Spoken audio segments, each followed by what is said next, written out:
Yo, hey, what's up, c'est Adam Rigolo pour une nouvelle vidéo, j'espère que vous allez bien. Aujourd'hui on se retrouve pour une énorme vidéo. Et aujourd'hui les gens, je vais vous parler de séries Netflix assez flippantes qui ont été inspirées d'histoires vraies en fait. Netflix qui est le service numéro 1 dans tout ce qui est séries, films, streaming, etc. etc. Voilà, Netflix and Chill, je pense que tout le monde connaît. Et ça fait déjà un moment que je voulais vous parler des séries ou films flippantes, donc original Netflix, qui ont été inspirées d'histoires vraies en fait. Et comme vous le savez tous bien sûr, quand c'est inspiré d'histoires vraies, ça sent jamais bon. Avant de commencer la vidéo, n'oubliez pas de mettre un maximum de likes, ça fait toujours plaisir. Si vous avez un abonnement en cours chez Netflix, dites-moi le dans les commentaires aussi si vous avez déjà utilisé Netflix, etc. etc. Donnez-moi aussi votre série préférée sur Netflix. Et puis voilà les gens, on est parti pour une nouvelle vidéo.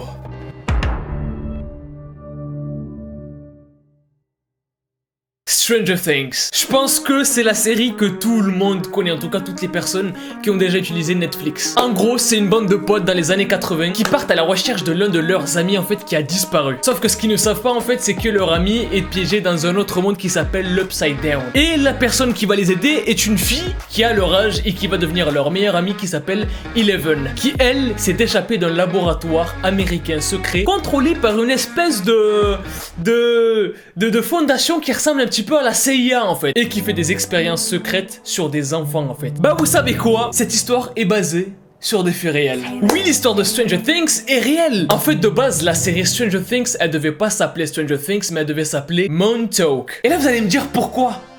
Et moi, je vais vous répondre, bien sûr. Parce que il y avait des rumeurs sur une espèce de projet secret mené par la CIA ou par le gouvernement américain qui s'appelait le projet Montauk. En fait, c'est une rumeur qui raconte que dans les années 80, exactement la même époque que Stranger Things, l'armée américaine dans la vraie vie du coup, kidnappait des enfants pour faire des expériences sur eux. Et bien sûr, ça se passait dans la ville de Montauk aux États-Unis. Pour ça que ça s'appelle le projet Montauk et que la série devait s'appeler Montauk. Et en fait, exactement comme dans la série Netflix et comme le personnage principal qui s'appelle Eleven, ces enfants kidnappés par l'armée américaine selon ces théorie était kidnappé en fait pour que des personnes de l'armée leur fassent des expériences sur eux, sur le cerveau, des expériences physiques et mentales, pour voir en fait jusqu'où on pouvait aller pour contrôler le mental et le cerveau humain en fait. Et ces expériences là en fait elles auraient été faites sur des enfants parce que du coup c'est plus facile à manier l'esprit d'un enfant et ça les aurait aidés pour d'autres guerres en fait, pour mener l'ennemi psychologiquement en fait. Ces expériences là du coup elles auraient été faites dans un endroit qui s'appelle la Montauk Air Force Station et dans un endroit qui s'appelle le Camp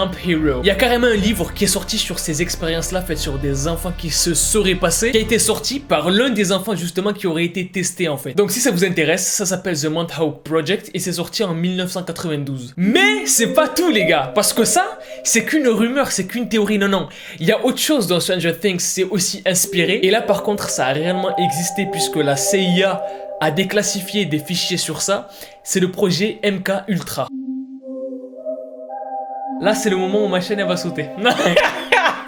Si je fais plus de vidéos, vous savez c'est pourquoi. C'est à cause de ça. Non, mais normalement c'est déclassifié, donc je devrais pas avoir de problème. Et en fait, le projet MK Ultra, c'est tout simplement un petit peu comme cette théorie du projet Montauk. C'est en fait une espèce d'expérience en fait qu'a monté la CIA pour contrôler le mental de plusieurs personnes avec des médicaments, etc., etc. Et apparemment, ça aurait été testé sur pas mal de stars, dont la première qui aurait été, écoutez bien, Marilyn Monroe. I wanna be poupidou. Ça c'était pour la première série Stranger Things qui serait basée sur des faits réels qui du coup sont les rumeurs sur le projet Montauk et ce qui s'est vraiment passé du coup vu que ça existe et que ça a été déclassifié par la CIA et le gouvernement américain du coup le projet MK Ultra. Maintenant on va passer à la prochaine série. Là, on va toucher à quelque chose que j'aime beaucoup. Il y a des signes dans le ciel, attention, il y a un oiseau dans le ciel. Hein.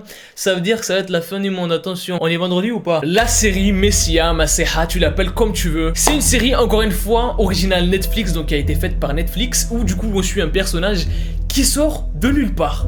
On sait pas qui c'est, on sait pas d'où il sort, en plein milieu du Moyen-Orient en fait. Et beaucoup de gens vont commencer à le suivre, à se ruer sur lui, il va y avoir des attroupements, des trucs de fou. Parce que ce mec là, il se trouve qu'il fait des vrais miracles en fait. En plus il a les cheveux longs, un peu beau gosse, il parle calmement, il est pas stressé et tout, bref. Il marche sur l'eau à la limite de multiplier des peignes, bref, c'est très bizarre tout ça. Et il se trouve que justement, il y a un personnage, bon, je sais pas si on peut dire que c'est un personnage historique vu que ça tient de la religion, mais dans pratiquement toutes les religions monothéistes, c'est-à-dire qui ne croient qu'en un seul dieu, il y a un personnage en fait qui arrivera à la fin des temps et qui ressemble pas mal à ce mec là en fait. C'est-à-dire que comme je vous l'ai dit dans beaucoup de livres religieux, monothéistes, etc., il y a un personnage qui s'appelle l'antéchrist, le faux messie, Masih al-Dajjal, tu l'appelles comme tu veux, peu importe. Là on s'en fout, d'accord? On n'est pas là pour faire de la langue, d'accord? Si tu veux de la langue. Bref, et du coup ce mec là, comme je vous l'ai dit, c'est vraiment comme dans la série en fait. Il viendra vers les temps de la fin, etc., d'après le livre, hein, c'est pas, voilà, si t'es pas croyant.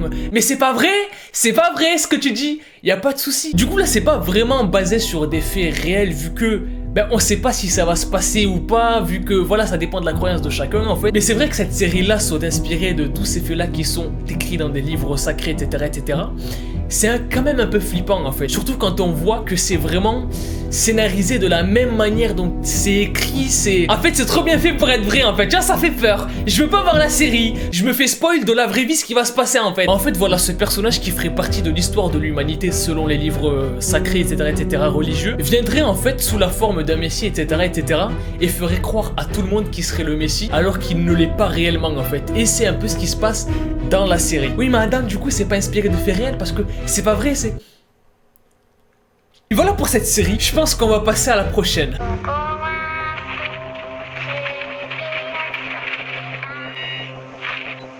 Bref, Squid Game. Encore une fois, une série originale Netflix qui a fait un carton, voilà, qui a littéralement explosé. Ça a tout pété sur Netflix. Je sais pas pour vous, mais moi je faisais partie des premières personnes qui l'avaient vu, qui avaient trouvé ça cool, mais qui n'avaient pas parlé. C'est-à-dire que la série elle est sortie le 17, et je l'ai vue le 18 au soir, je crois, parce que j'avais vu un article traîner, etc. Très bonne série Netflix, hein, voilà, je vous la conseille si vous voulez aller la voir. Et là vous allez me dire, oui mais Adam, qu'est-ce qu'il y a de réel en fait dans Squid Game? Me dis pas quand même qu'il y a des gens qui ont été kidnappés et qui ont failli mourir pour gagner de l'argent et que c'était comme dans Squid Game avec un 1, 2, 3 soleil, etc. Là en fait il y a deux choses très intéressantes. D'abord le fait que toutes les informations qui sont utilisées dans la série Squid Game sont des vraies informations, c'est-à-dire que le numéro derrière la carte c'est un vrai qui appartient à quelqu'un. Les coordonnées bancaires sont des vrais qui appartiennent à quelqu'un. Toutes les informations qui étaient utilisées pendant la série, c'est-à-dire trucs bancaires, transactions, etc., un numéro de téléphone, sont des vrais numéros de téléphone. Et c'est là où il y a le lien un petit peu avec le réel. Oui mais Adam, est-ce que ça a vraiment existé ou pas? Un mec qui kidnappe des gens avec la fumée dans le camion, tout ça? Ben, en fait on n'est pas sûr que ça existe, mais ça pourrait limite s'apparenter à des red rooms en fait. Une red room, pour ceux qui connaissent pas, c'est une espèce de live qui est diffusé sur le dark web tout simplement, où du coup il se passerait des trucs assez gore, assez dark, mais c'est pas sûr que ça existe en fait, tu vois. Ou alors si ça existe, à mon avis c'est comme dans le film Hostel, en fait il y a que des mecs ultra riches, genre vraiment des mecs qu'on n'a jamais vu de notre vie, qui sont les plus riches du monde, genre ils doivent être 5 et ils doivent s'organiser des trucs entre eux comme ça, tu vois. Je pense que à la limite comme ça pourrait exister, mais sinon Red Room à proprement parler je pense pas que ça existe. Mais du coup le fait que ça soit réel, ça s'apparente à ces deux choses selon moi. Le fait que ça existe peut-être dans des Red Rooms, des trucs comme ça en fait, et le fait que tout simplement les informations qui sont utilisées dans la série sont réelles. Ou alors ça peut être tout simplement inspiré de quelque chose qui est beaucoup plus réel, qui s'appelle la pauvreté en fait. C'est-à-dire que dans certains pays, dans certains quartiers de certains pays, les gens sont devenus tellement pauvres qu'ils seraient prêts à se tuer pour pouvoir gagner de l'argent. Et c'est aussi un petit peu autour de ça que tourne la série Squid Game. Je pense que ça sera tout pour cette vidéo sur les séries Netflix qui sont basées sur des faits réels. J'espère que vous aurez kiffé. Si c'est le cas, maximum de pouces bleus comme d'habitude. Je vous laisse gérer ça au niveau des likes. Abonnez-vous à la chaîne si vous êtes nouveau et que vous kiffez le délire de la chaîne. Moi je vous dis à la prochaine. Peace out. Et kiffez la vie.